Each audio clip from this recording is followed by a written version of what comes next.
From the Bronx, New York City, home of the 27-time champions, New York Yankees, and I know you Red Sox fans were just dying to hear that, huh? So, born in a total dysfunctional family. So as I tell my story, I would love for you to try to connect to the emotions that I was going through with these experiences. They were very traumatic. Still are, still affect me to some level. So, I've never heard an encouraging word growing up. I lived in a 2-bedroom apartment with my mother, my grandmother, my uncle, his wife, 2 kids, me, and 3 siblings. That's a lot of people in one apartment. And so there were times we had to sleep in the kitchen because the beds were full. Never heard dream big, the world's full of possibility, make it happen, nothing positive. Everything was negative. In fact, it was insane. No one ever told me, I love you. I never heard those words. I learned those words through friendships growing up, and then I started to apply it to me and my children. And nobody ever said that I was cute, but that's a damn lie, because I had some nice hair back then. I was freaking cute. They just missed it, right? They didn't see it. So, at the age of 5, 6, my mother's an alcoholic, and she was dating different men. They were coming in, like, on a weekly basis, they were coming in. Maybe every 2 weeks. And they all had these personalities and character that me and my brother and my sisters had to adapt to. A lot of them had issues. A lot of issues. And my mother had issues. When I told my mother about the abuse, she didn't believe it. She beat the crap out of me and told me never to say that again. So I just locked it down. And for 30-some years, I didn't talk about that again. And that stuff is not healthy. Traumatic experiences, you can't bury it, and make believe it never happened. It's going to show up in your life somehow, some way. We call that leaking. You're going to leak in relationships, at work, and everything. You're going to leak. So I became confused. I mean, really confused. I just couldn't articulate what was happening here. Eventually, I became angry, bitter. I didn't trust nobody, right? And so, at the age of 16, I became a father. And I taught my son. I went too far. Hold on a second. I dropped out of school at the age of 13. I couldn't deal with school because I was hurt. I was in a mental state that wasn't conducive for school, education. I didn't want to hear no more instructions, authority, because authority took advantage of me, right? So, I mean, I articulate this now, not then. 13, hit the streets, hit it hard. Heroin, right off the top, boom. It was real heroin back then. It's not the synthetic stuff with the fentanyl and all that stuff they put in there. It was pure heroin. $1, $2 bag would have me high all frickin' day. So, how does a 13-year-old in the 70s get introduced to something like that? I told you my family's crazy, insane. I had 2 uncles in and out of prison from their addictions. So in New York in the 70s, if you were under 16 and you got arrested, what they would do is call your parents. They would go pick you up, and that was a game. It was a cycle. So my uncles got creative, used me and my brother, who was 12, a year younger than me, and hooked us to heroin. So when you're withdrawing from heroin, it's all physical, right? And I didn't know where to get that stuff. So they controlled us with that. And we were the one committing the burglaries, the robberies. Can you imagine that? So I have a nephew that we talk about this all the time, and there's no way I would introduce him to something like that. So they were crazy. Everything was handled with violence, but violence back then didn't really mean a gun. It was a bat, a chain, a knife. That was the extent of violence. But everybody on that block, because it was a rough neighborhood, it was ghetto as ghetto gets. And You know, it's a family thing. It's a family name. And we had to uphold that name through violence. The more violence you perpetrate, the more respect they give you. Nobody in that block wanted to mess with this family. This freaking family was nuts. And so they were shaping me and my brother to step into that as well, carry that torch. So at the age of 16, I became a father. I had a son. I couldn't give my son nothing I didn't have. I've never heard the word, I love you. When I heard that, I'm in a state of shock. Like, what the frick is that about? Right? I thought that family was crazy. With the hugs and the kisses and all that, and I love you. I said, wow, what the frick is that? So, I couldn't give that to my son. I gave him everything I had, all that freaking anger, trust issues. Yeah, don't take crap. You know, this is the name, this is the reputation we got here. You got to hold that down. He went to the street with that. In 1993, selling drugs, and he got shot, and he got killed. You know, as a father, well, as men, we're wired to protect and provide. And I felt powerless, inadequate, worthless. I saw all the signs. I saw him out there hustling, and I didn't deal with it. I was in my own world with my drugs. I'm in the club at that time, DJing. You know, DJs get a lot of girl attention. I thought I was a superstar, and I didn't deal with that. So I had to carry that for a good 10 years, like that. I couldn't forgive myself for it, and you know, I felt guilty about that. So that was in '93. In '98, my oldest daughter's in a domestic violence relationship, and when I saw her, her eye was busted, and she's just bleeding all over the freaking place, and I almost killed somebody. I shot him twice. And to me, he was dead. I was thinking he was dead. Do I have an hour? Oh, yeah. So, I want to give you as much as I can. Sounds like a friggin' movie, right? Maybe one day I'll do it. So, I thought he was dead. I knew I was facing crazy time because I'm in and out of prison. You know, when you're hooked on drugs, there are consequences when you're hooked on drugs. And I was in and out of prison. I had 2 felonies, violent felonies, and to me this guy's dead in New York. That's 25 to life. I'm in my mid-30s, and I was tired of prison. I didn't want to die in freaking prison. I made a choice that I'd rather die than go to prison for the rest of my life. And that's what I told myself every freaking day. I'm not going to prison. They're going to have to kill me.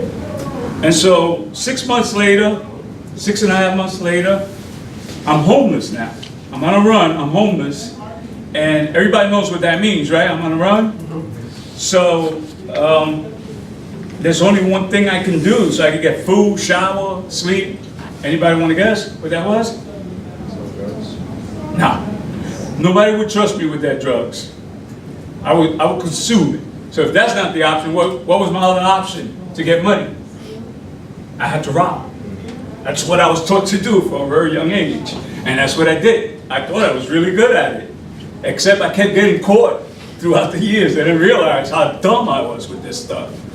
Anyway, so I did that for 6 months. Almost every day or every other day. To feed my addiction, I'm shooting up dope. $1,000 a day. The body doesn't even respond to it no more because I'm doing too much drugs. It was the stress of all that crap with this kid that I shot and I thought I killed. So, the last robbery I committed, I'm coming out, I get in my car, through the rear view mirror. I said that pretty smoothly. I'm Puerto Rican. You know, the Spanish and the English, sometimes they battle, right? But I said that like a true American, didn't I? Okay. So, I get in the car, through the mirror, I see this guy coming out the store flagging the police car. And I was just tired, man. We gotta end this. I don't want to do this no more. I'm in crazy anguish, man, pain, misery. And I just want to die. I want to freaking die. I want to end this. I made a U-turn and parked right behind the cop car. Now, this is not some gangster stuff. I didn't do what I'm going to explain right now. because I was a freaking gangster. In fact, I was a coward. I came out the car and I shot at the cops trying to get suicide by a cop. We do know that if you show a gun or shoot at a cop, they're going to shoot back. You guys do understand that, right? Okay, let's be clear about that. Okay, they shot 16 apiece, 32 times, not one bullet hit. So, I'm going to define that as purpose. It's as much as I can expand on my belief of how I survived all that. So, it's an unreal scene, man. Nothing but gun smoke, the smell of gunfire. These two cops, they were young cops, 24, 26, no experience, that probably saved me. Because an experienced cop would have made Swiss cheese out of me. I'm not running, I'm trying to get killed. And they missed. It was the fear. They must have said, this freaking guy is crazy. So they're just standing there. I start to walk away, and then I just said, no, we're gonna finish this right here, right now, today. I didn't want to run no more. So I parked myself between two houses. Inevitably, I was surrounded by SWAT team, no hostage, no witnesses. They got these freaking laser beams all over my body. They could have killed me and said anything. I just tried to them, I was trying to kill a cop. So we're there. It was about 5 hours, February 28th. It was freaking cold as hell that day. So I'm a coward. I can't pull the trigger. I got this gun here. I'm trying to figure out how we're going to do this. And, you know, I'm starting to withdraw now, right? I'm feeling the pains. I'm getting anxious. And my finger gets frozen. And bah, that freaking gun goes off. I put too much pressure on the trigger. The gun goes off right here in my ear, right? And I just busted my eardrum. And I'm bugging out, and I'm disoriented, and I hear them yelling, put the freaking gun down, put the gun down, but none of them shot. Purpose. Sometimes we gotta go through some rough stuff in our lives, but it's to help us become who we need to become. Adversity is an opportunity to grow and get better. I didn't realize this back then. As I reflect on my life, I understand all the events that happened had a purpose, right? So, when I put the gun down, during the process of that arrest, I learned that the guy I shot never died. The only thing that tied me to that crime was a freaking gun. I had the same gun. This guy would not testify that I was a shooter. Why? My family. He was scared to death of the retaliation. And so they can't charge me. If the guy that got shot can't say that I'm the shooter, they can't charge me. That went away. So I'm in Rikers Island for about 3 weeks. High profile case all over the news. Everybody knows why I'm there. Everybody there knows my brother-in-law who works there. And one of his friends woke me up one morning and gave me a heads up. She told me, scared the hell out of me. She told me, they're coming to get you for lineup. So, you know, back then the brother has some nice hair, man. Let me tell you, push back, you couldn't touch it. And so I had to take it off. I took everything off. So, remember I told you I did these robberies almost every day or every other day for 6 months. Real numbers, at least 150. Not 150 and you do 10. Those were real numbers. And so, all those robberies came up because it was the same MO. So I'm going for the lineup. So a lineup is they sit you down, stand you up with 4 or 5 other individuals that look like you, though none of them look like me. And that, to me, that was deliberate so I could get picked. But guess what? Not one person ID'd me. So that goes away. So all I got is the events of that day, right? I'm in Rikers Island for almost 2.5 years. And I'm dying to get out now because when you go upstate, you eat better and there's drugs all over the place. I just want to get out, man. I just want to do drugs. And so I'm ready to cop out to 15 to life. 15 to life is this. You do 15, then you go see the board. Every 2 years you see the board until they let you go. The crime that I committed and everything I got away with, I was never coming home from the board. They would never release me. And as I'm getting ready to tell the judge, yes, I'll take that, give me 15 to life, they gave me a plea. They gave me a plea of a flat 14, which means this: do 12, stay out of trouble, you go home. So I still, at that moment, I didn't understand these dynamics. I was just glad to get out of Rikers Island. It's crazy over there. And you're locked in. This is the block. You're not going nowhere. Everything's done right here. So I was there 2.5 years of this nonsense and all the BS. And I know that you can eat upstate because you get to cook, and there's real drugs upstate. Yep, there's drugs in prison. It's easier, we talked about this at the other class, it's easier to get drugs in prison than it is in the street. There are no undercovers there, there's no cameras, none of that. It's very profitable. One bag in the street's $10 and there's 40. Yeah. So, I'm in prison, doing my bid, halfway in the middle of winter. We're going to the chapel to get coffee and donuts because it's freaking brick cold outside. And when I walked in, I hear this message that just, boom, hit my heart. And though I made some changes and commitment that day, it wasn't 100% because I was going there high on a regular. For the next 2 years I'm going, but I'm still not out of my mind. And then one day I got on my knees, man, just poured on my heart because I needed a miracle for one of my daughters. And it was answered in such a way that it was the first time I ever experienced kindness in my heart. It impacted me so much that was the day I surrendered. I freaking surrendered. So that was June 26, 2006. I surrendered. And what that means is I stopped hanging out with the freaking nuts that are in prison. I'm in a maximum security prison. They got some freaking nuts in there, man. And so that might shock you that they have some nuts in there, but they do. Everything in prison is violence, and violence in prison is a shank. Everybody knows what that is, right? The gun, boom, boom, the work. It's an abnormal environment where people do abnormal things, and it becomes normal. There's nothing normal about a maximum security prison. So I stopped hanging out with them. I stopped listening to that crazy music that talks about drugs and women being hoes. You know what music I'm talking about. And I stopped watching movies because I used to think I was Scarface, you know. Tony Montana. Tony Montana, yeah. You talking to me? I thought I was a freaking gangster, invisible gangster, right? So I stopped all that. I started hanging out with different people that said different things. And I started letting in anything that was negative, eliminating. Everything that was before me had a positive deposit. That was the only thing I will allow in my mind and in my heart. And that was a process, because I didn't experience none of that stuff growing up. So when I heard these words, you could create your future, you could live to your fullest potential, you could become what you want. Your internal world, now I said it wrong, your external world is a reflection of your internal world.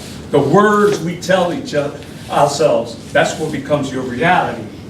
When I heard all that, I was like, dang, what the frick is that? I had a problem with it in the beginning because my default thinking is violence. Sometimes it shows up, like in traffic. Sometimes it still shows up. I'm ready to kill somebody. But yeah, I had this paradigm shift that gave me something that I wanted.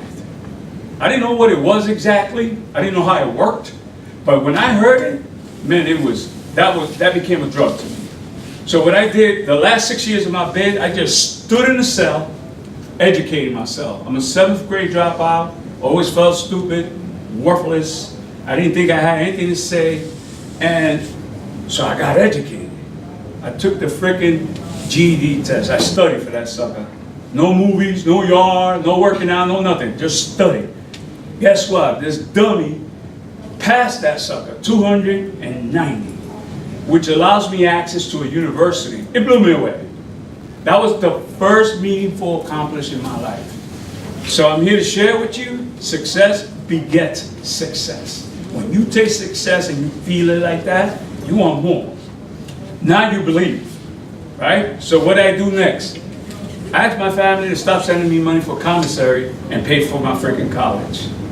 And I got my associates in prison, real estate appraisal, 4.0. I ain't that dumb after all, huh? 4.0. You know what that is, man? Like, for me, that was like, oh my God, that was priceless. So I hear this tug to reach out to the young brothers that I saw during this bid. Go home, come back. Go home, come back. You guys are familiar with that? Sound familiar? Huh? Go home, come back. And so that propelled me to find an answer for that, because now I want to live. I don't want to die no more, and I don't want to do the prison thing. Not that I ever did, but my behavior led me to prison. So I said, damn, if I find that answer, I'm never coming back. So I got committed to that. I worked with one young brother. He was 17 years old. That turned into 10, 100. Then it became a program. It took me 2 years to develop that freaking program because I needed civilians from the outside with that experience to validate this curriculum. And so going to administration with that, whoo, they thought I was scheming. And it took me 2 years. I was relentless. I was so focused at what I wanted to do. Every time they told me no, I figured out and planned how to get them to say yes. And I got it 2 years later. So what that taught me? That taught me that in prison, if I could accomplish that with no resources, no control, when I got home, the world is mine. So this all stems from these principles that these individuals gave as volunteers and later became my mentors. They're all successful gurus in business, running million-dollar companies in Wall Street. You know, these are not amateurs. So I developed such a relationship with them. And they taught me these freaking principles, man. If you see it in your mind, if you believe it in your heart, it's yours. It's only a matter of time before you get there. And that is so true. That is how I live, man. So that program got me released early, right? When I came home, I did the work of going into 12 different prisons, creating that curriculum. And I went on, I got my bachelor's in personal finance, 4.0. And then I got a master's in business. And that was only personal. I don't need that freaking paper for nothing, because I'm an entrepreneur. Entrepreneur is this, by the way. You see a problem, fix it. You make money. See a big problem, you make big money. Entrepreneur is fixing a problem. So I started a second business, money's coming in, I got me my first house. I was planning my last 6 years. I wrote up a budget that I had on my mission board, and I would look at this every day and I would talk through those freaking numbers. How am I going to live my life on $7.50, which was minimum wage back then in New York? And I was ready, man. No surprises. I was planning this, right? And so I did it so detailed that I knew in 3 years that if I followed this plan, I would get a house with minimum wage. So that showed me minimum wage is really minimum thinking, right? Because when you sit down and you go into that sucker, yeah, in prison I lived 32 cents an hour. $7.50? I'm making it now. That's great freaking money for me. Turns out I didn't have to start at $7.50, but I was ready. I started at $24 because of the network that I built there. All right, they helped the brother out. So while I was in prison, I educated myself with the Wall Street Journal. That freaking paper, when you first pick it up, is insane. But I mastered it. There's nothing in that paper I can't articulate or express. That's a course in and of itself right there. So all these ideations, that's all I did was read. I read business, character development, so forth, something meaningful of growth that you could turn into cash. I didn't read panties in the hoods. I didn't want to read that no more, right? So that's how I operate. Anything that lifts up people, I'm there. Anything that destroys people, whether it be drugs, alcohol, a book with these ridiculous stories, I don't give it an address. So I went from this kind of focus, right? Everything in the middle was freaking insanity. There was no focus there. To this kind of focus, which is like putting a lens under the scope. That's focus. You're only going one way. So I started my last business in New York, which was a nonprofit. And I named it after my son because the inspiration of this whole thing, when I started working with these young guys, allowed me to experience my son in death like I never did with him in life. I never got to tell my son I love him. I said it in the cemetery through a letter when I came home. I came home in 2010. I've been home, it'll be 9 years in August. So I'm a 9-year-old baby right now. Right? Because when I came home, it was a different mindset. It was none of that past that I had carried with me for all my life, all my years. Starting drugs at 13, I look up, I'm freaking 39, doing drugs still. That's how quick it goes. So, the nonprofit was an awesome opportunity for me. At the end, I'm going to give you guys my business card. You want to go on my website? I'm building up a website for a book that I'm writing to do that work, that curriculum, to men and women incarcerated and the youth. The youth is dear to me because of my son. So, you'll see my story. You'll see some famous people on that freaking page there. Kareem Biggs, Burke, he's the co-founder of Rockefeller Record with Jay-Z. Mariano Rivera, he's a Hall of Famer in baseball. John Wall, basketball player. There's a bunch of people there. Carmen Electra, Carmen Cabrera. They all supported what I did with this work.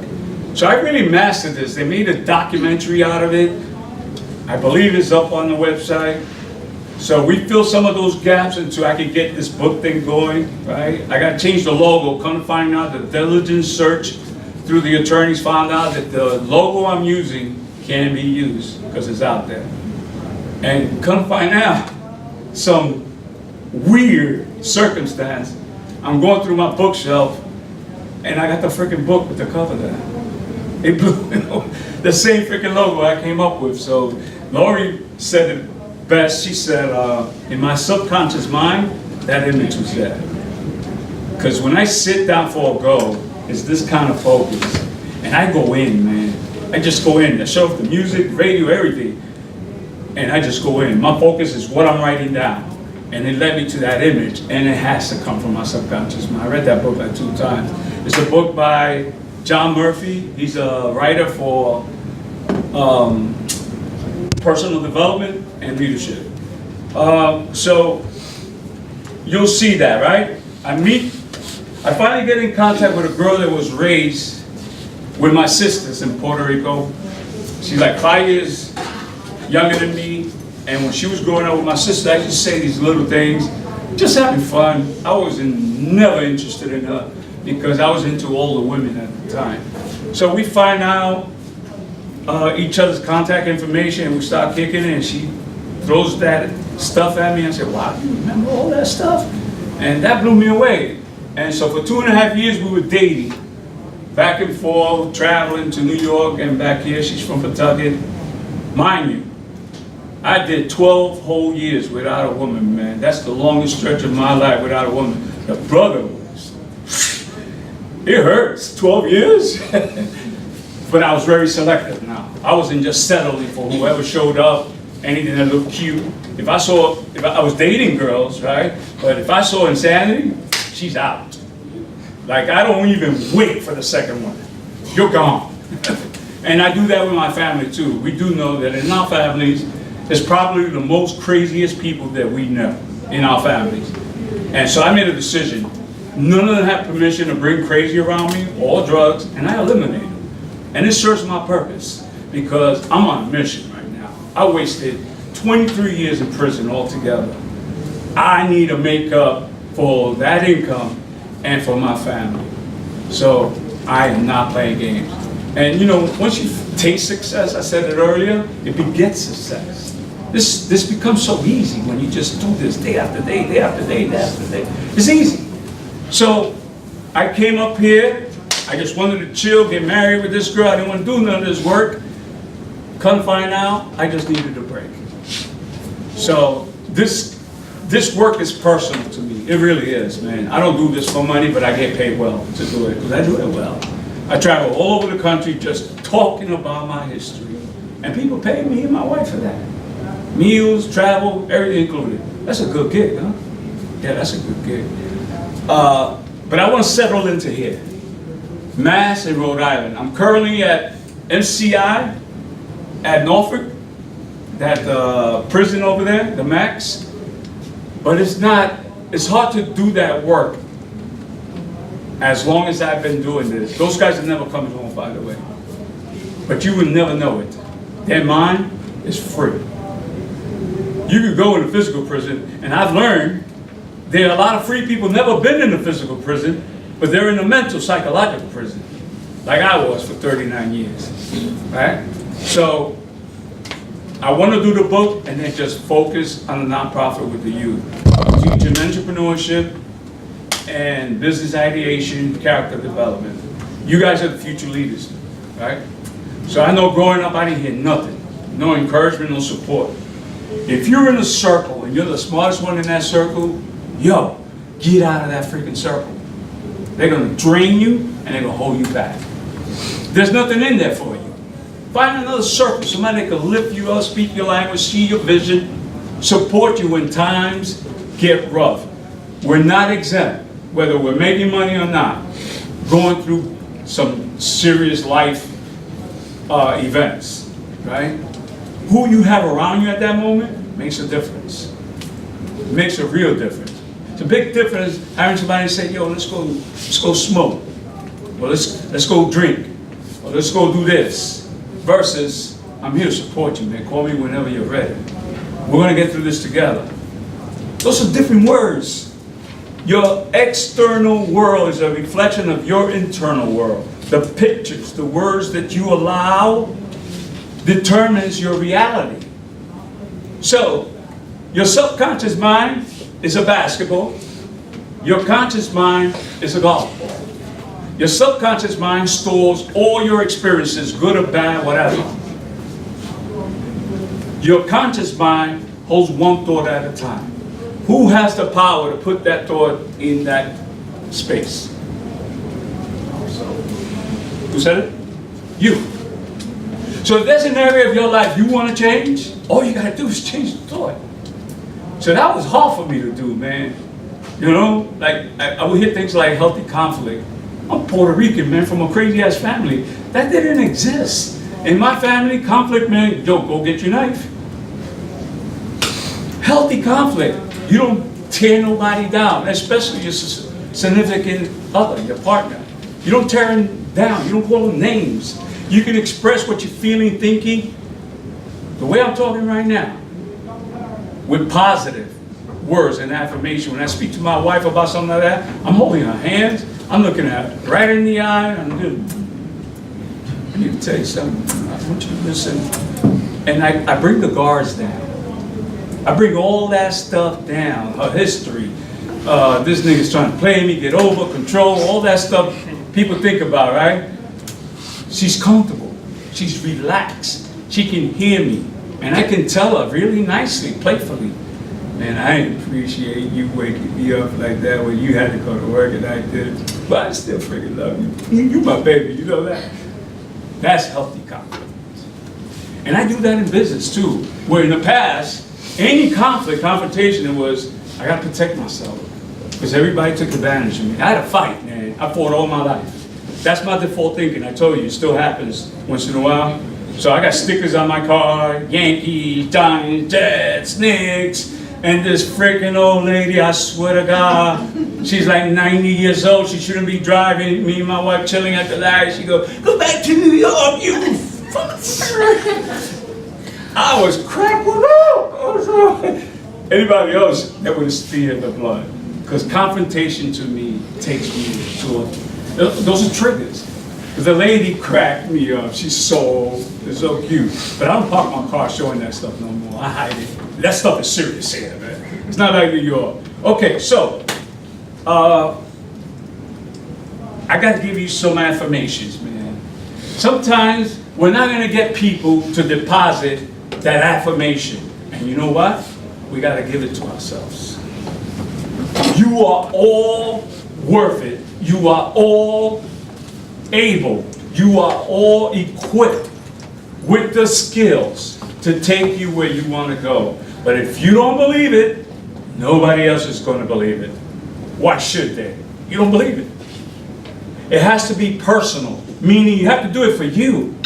You can't do it for mom, you can't do it for your girl, you can't do it for nobody. You got to do it for you because that's what you want. When you do it for you, there's a fire in you.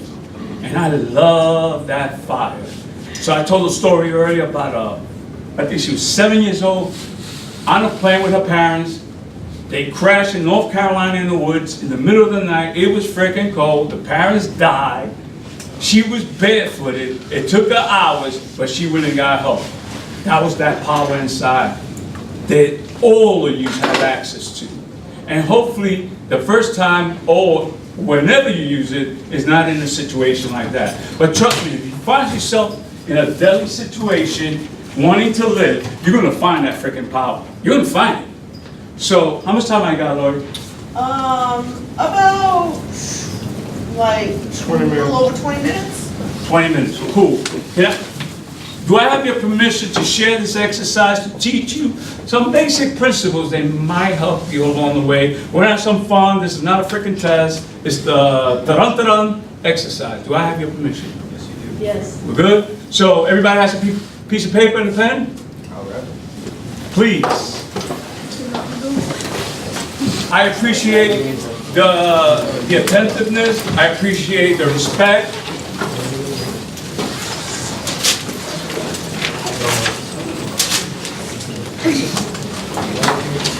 Hang on.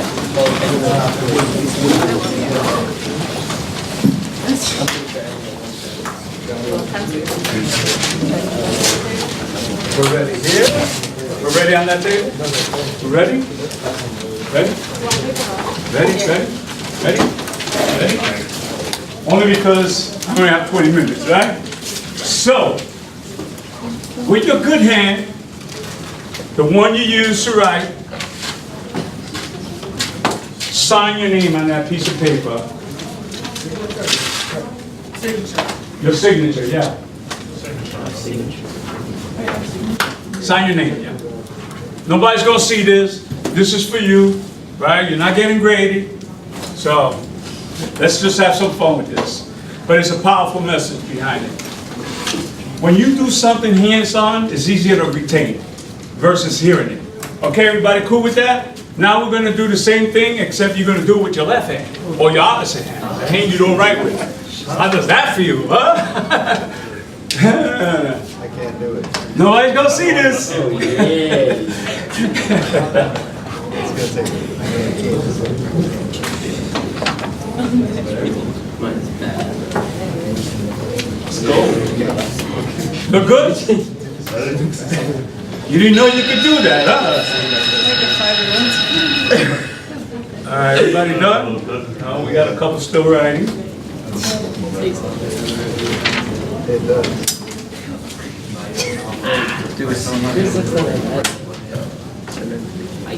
Some uses a little spot here, Laura. Yep. Or you can, No, I just, okay. Yeah, I can do that. Just let me squeeze in there real quick. So we're good, right? Now I need you to write this like this. Look how I'm gonna do this. A1, B2, C3. You're gonna finish at 9. I believe it's the letter I. Do it in that order, please. with your writing hand. With your good hand, yes.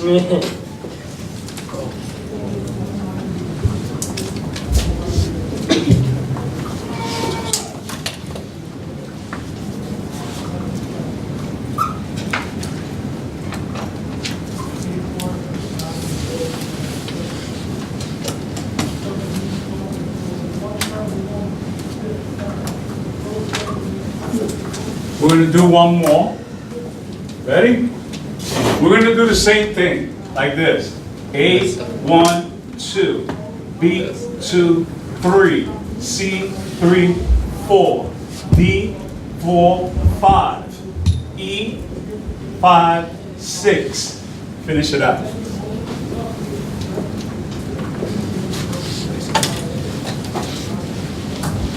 So whatever number, like the 1, you just add 1 to it. The 2, you add a 1. The 3, you add a 1. So that's the third row. And then this is going to be the last one. We're going to make it nice and fun. We're going to do this one with our toes. Why is everybody looking at me like that? Nobody want to pull out the dogs? I'm joking, by the way. I'm joking. No dogs. No dogs. Okay. We're going to do that one you just did here, right? You're going to do it just like that. Bam, bam, bam, bam, bam, bam, bam, bam, bam. All the way out. If you finish one row, go to the next row. I'm going to count 30 seconds, and we'll see how many you can get done in that 30 seconds. I'll tell you when to start. We all start together. We all finish together. Cool? So we just have to do it again. We're ready back there? We're ready? So they rewrite it again? So you're going to write it, the whole thing. A1, 2, B2, 3, C3. In that order, in that sequence. Wait, I didn't say start yet. Ready?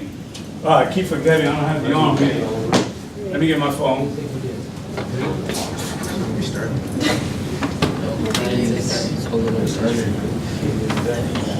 There's a reason the timing is important. So, timer.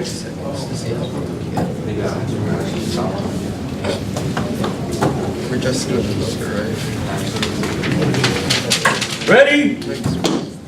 Go.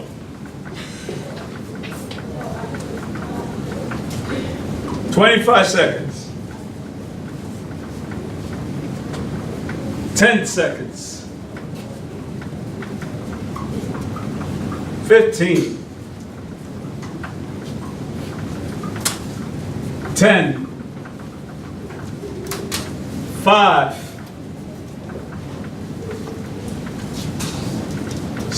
Stop. Wow. Everybody stop. Really impressed with this school, because I do this a lot, and everybody does not stop. So, let me explain why we did this, and what's the message. When you wrote your name, when you signed your name the first time, everybody went on attack. Boom. We have to think about it, we know what to do, we execute it. Right? It's the things we're comfortable doing, it's the things we always do. We can step into that with no fear and no barriers. The second time I asked you to do that, there was something going on. In some kind of way, it spoke to you. But I asked you to come out of your comfort zone and go to someplace new. And so, to get to your potential, full potential, you are going to be required to come out of your comfort zone and embrace new endeavors, right? Without the fear, embracing the fear, embracing you don't know nothing about it is probably a weakness. But you can't get better if you're not trying something new. You can't produce something new with old way thinking. The only way you get something new is to get new way thinking. Your life will get better when you get better, right? So when I asked you to do the 1 and the 2, it slowed you down a little bit. It wasn't as fast when you did your name, right? And then when I asked you to do the 3, it really slowed you down. Because now you're using different parts of your brain at the same time. They're struggling for dominance, but you're multitasking. And so that's what happens in life. We get caught up in the distraction, multitasking on stuff that's not taking us where we need to go. So the time principle was to show you, right? Because I kept calling off the time, and not real pressure in a sense, but I made you conscious that there's a time limit here, right? the time that you use for whatever it is you use is mainly used in the area to produce the outcomes that are in your life. So when you put all that together, working on your gifts and weaknesses, working on eliminating multitask activity when it requires you to focus on a single task. And any big goal in life requires single task focus, this kind of focus. So you do that, and you do that in a timely manner on a regular basis, committed, motivated to do it. It takes 21 days to create that habit. If you do it for 2 months, you'll own it for the rest of your life. You will never stop doing it. You can use that for a small goal. You can use that for a big goal. It would deliver the outcome.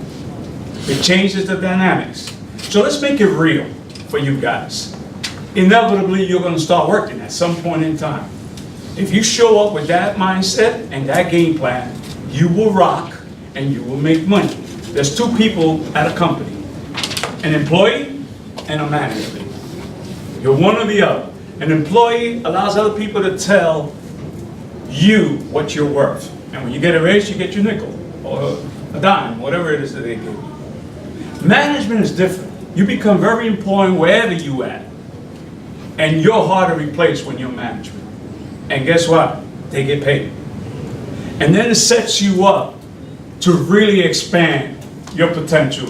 Because after management, you gotta go higher. You're not going backwards, right? You're gonna aspire for more money, more better opportunities. So in a tangible way, it teaches you how to show up to work. If you start at 8, what time you get there? 7:55. 7 what? 55.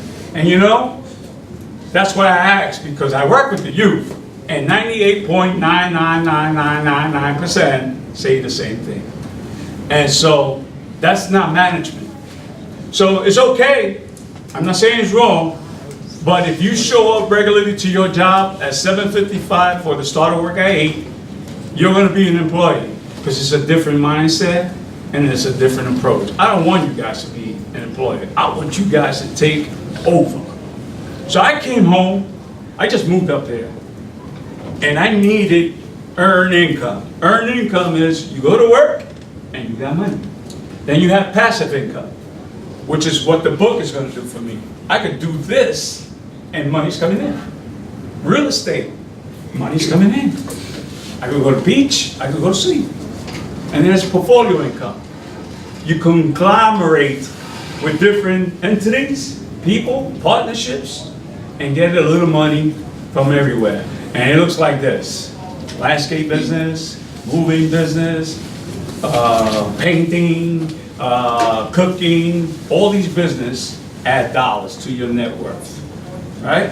So when you go to work to start at 8 and you show up at 7:30 minimum, you're setting yourself apart from everybody else. Because everybody else is doing the same thing. 7:55, 8 o'clock, 8:01, 8:05, 8:07.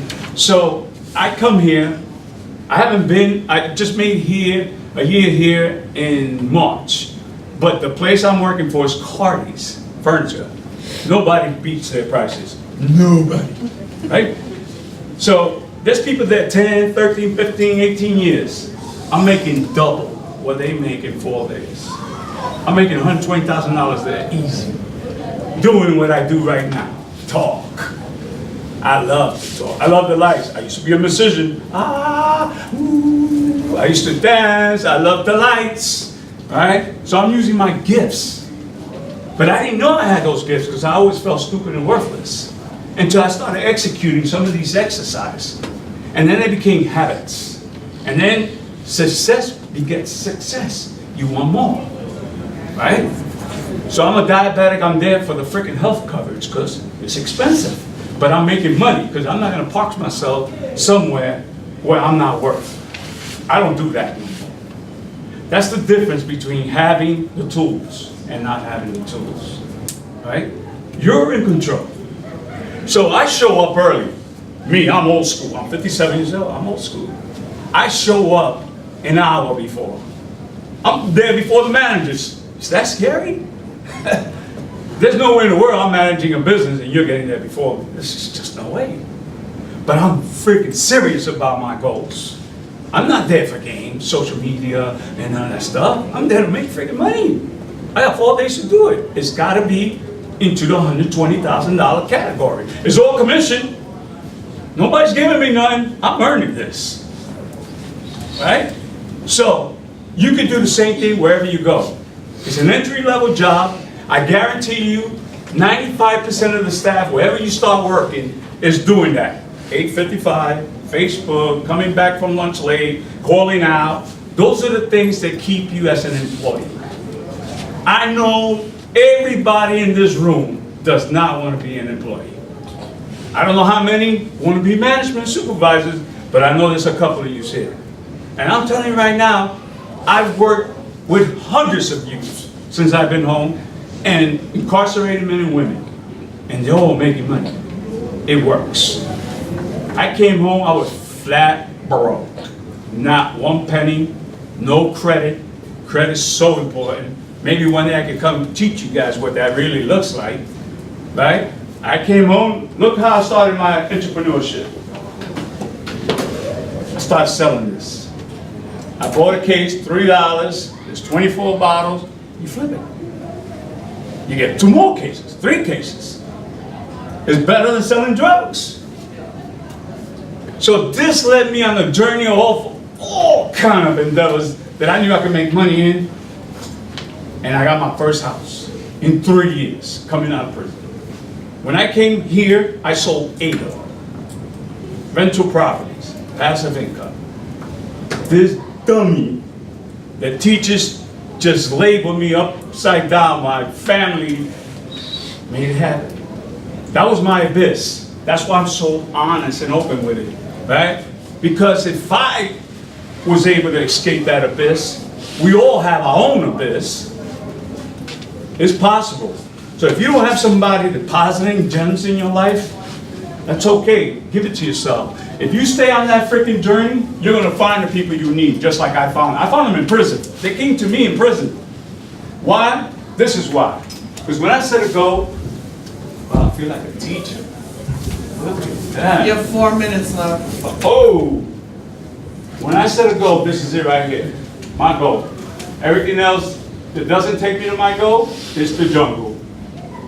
And when you get to the jungle, you got to come back here to start your journey. I use that for everything. Every single thing. Even, how many times I'm going to kiss my wife during the week? We set it up. Any questions? Come on, there's got to be a question. What do you guys think? Somebody has a question? Can you tell them about like your mom and your dad, like about how it is now with them? My father's dead. He died at the age of 49, smoking crack. My mom is so dysfunctional. I can't even call her more than once every 2 weeks. I'm still looking for that approval. I'm still looking for that mother's love. I hold her to a high esteem, but my mother is a wreck. But it doesn't hold me back. I can't use that no more. You know, I use it as a crutch, and just like a broken leg, you got to find the power to start walking.